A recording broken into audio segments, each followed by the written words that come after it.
Hi friends, welcome back to my YouTube channel Avastha academy. Friends, आज हम लोग science 12th arts या commerce के इंग्लिश पोइट्री सेक्शन के sweetest love I do not go का objective करने वाले हैं। तो वीडियो में पूरा बने रहिएगा और पूरा वॉच कीजिएगा। चलिए वीडियो को शुरू करते हैं।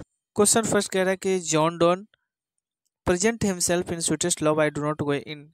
कहने का मतलब कि जॉन डॉन जो है ना, अपने आप को प्रेजेंट कर रहे हैं, बता रहे हैं sweetest love I do not go में जो आई है वो क्या है। तो आपका फर्स्ट पर्सन सिंगुलर नंबर है, आपका option number A is the right answer. ठीक है, जॉन डॉन अपने आप को sweetest love I do not go में बताते हैं कि मैं मतलब आई मैं क्या हूँ। तो first person and singular number, मैं वही पहला व्यक्ति हूँ जो मृत्यु को पार करना चाहता हूँ, दुनिया पूरी दुनिया घूमना चाहता हूँ।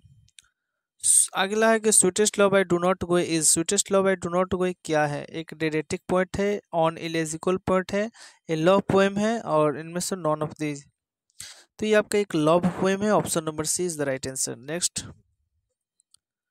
John Donne is well known as for his. Donne is well known, Donne किस रूप में जाने जाते हैं? Song and sonnet, satires, sermons, all of this, है ना। तो ऑप्शन नंबर डी, ये सारे बुक ये लिखते हैं। ये तीन जो है ना, तीनों के लेखक हो जाएंगे आपके जॉन डॉन। तो option number D, all of this. Next, in the poem sweetest love I do not go, die stand for. Die का अर्थ क्या होता है? ये ओल्ड इंग्लिश है आपका, तो इसका अर्थ क्या होता है? इसका अर्थ होता है टू डाई, यानी मर जाना। Option number A. Next, sweetest love I do not go may be compared with Shakespeare. Sweetest love I do not गो जो बुक है वो शेक्सपियर की किस किताब के साथ तुलना की जाती है? All words stage, the marriage of true minds, सच्चे मन की शादी। Option number B, the marriage of true minds is the right answer. Next, who has compose the poem sweetest love I do not go? तो John Donne Andrew Marvell, George Herbert all, none of this. तो John Donne is the right answer. Option number D. 7 number question, John Donne was the pioneer of, है ना। Pioneer का अर्थ होता है, pioneer का अर्थ होता है अग्रदूत, अग्रणी, है ना, किसको आगे बढ़ाने में। तो आपके जो आंसर होंगे आपके मेटाफिजिकल पोएट्री, आध्यात्मिक कविताओं को आगे बढ़ाने के अग्रदूत रहे हैं John Donne. Option number B is the right answer. Next, sweetest love I do not go is a dash. Sweetest love I do not go क्या है? Sonnet and ode, lyric, none of this. एक lyric है, याद रखेंगे, है ना। और जो सोनेट होता है वो आपके 14 लाइंस का होता है। जो सोनेट होता है वो आपके सोनेट 14 लाइंस होता है, जिसमें 8 और 6 की पंक्तियां होती है। एक सेटसेस्ट होता है, एक ऑक्टेव होता है। इस प्रकार ये 8-6 की पंक्तियों को सोनेट कहते हैं। तो sweetest love I do not गो 8-8 पंक्ति का तो है ना, 8-5-40, लेकिन ये आपका 8-6 में रहता है तो सोनेट होता है। ये आपका लिरिक है। और पता है कि लिरिक लिरिक पोएट्री को आगे बढ़ाने में जॉन डॉन अग्रणी है। इस प्रकार ऑप्शन नंबर ए हो, option number C is the right answer. Sweetest love I do not go has the address to. Sweetest love I do not go में किसकी चर्चा की गई है? एड्रेस टू जॉन डॉन की सिस्टर की, mother की, फ्रेंड की, या वाइफ की। तो option number D is the right answer. John Donne की पत्नी की चर्चा की गई है। अगला, the occasion of the poem sweetest love I do not गो है जॉन डॉन्स कॉन्सेंशियल ट्रिप, स्पेस्टोर्ड और वॉयजेस, नॉन ऑफ दिस।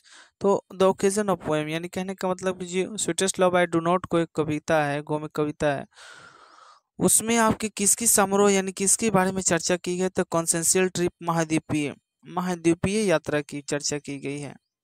यानी जॉन डॉन चाहते हैं कि मैं पूरी दुनिया, पूरा महाद्वीप भ्रमण करके आऊँ तुम्हारे पास। तो कॉन्सेंशियल कॉन्टेंशनल, है ना, कॉन्टिनेंटल ट्रिप हो जाएगा आपका, continental trip.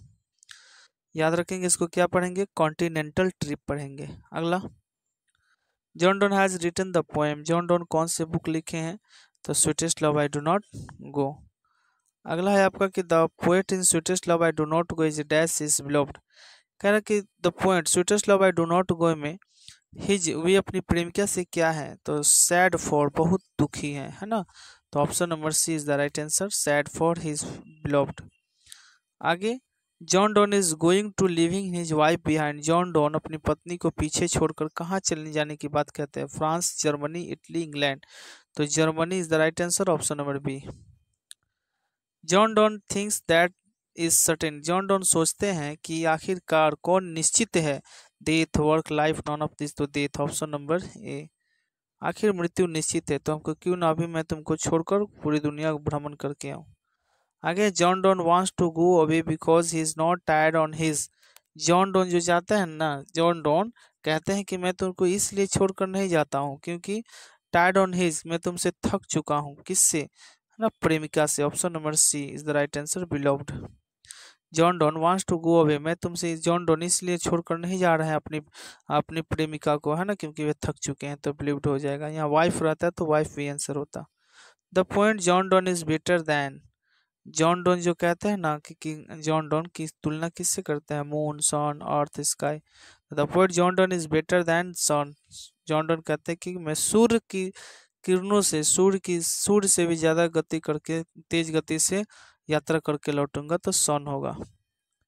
John Donne feels that a very hopeless, कह रहे कि जॉन डॉन महसूस करते हैं कि, है ना, इनमें से कौन जो है वो बहुत लाचार है, बहुत आशा विहीन है, पर पहले ही हार मान जाता है। तो man, man is very hopeless, बहुत नाखुश है आदमी।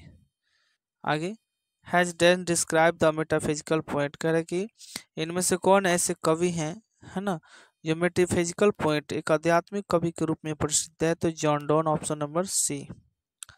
अगला, dash wants to gladly accept death, कहना कि कौन गहराई पूर्वक, है ना, सहज स्वीकार करते हैं मृत्यु को कि निश्चित है?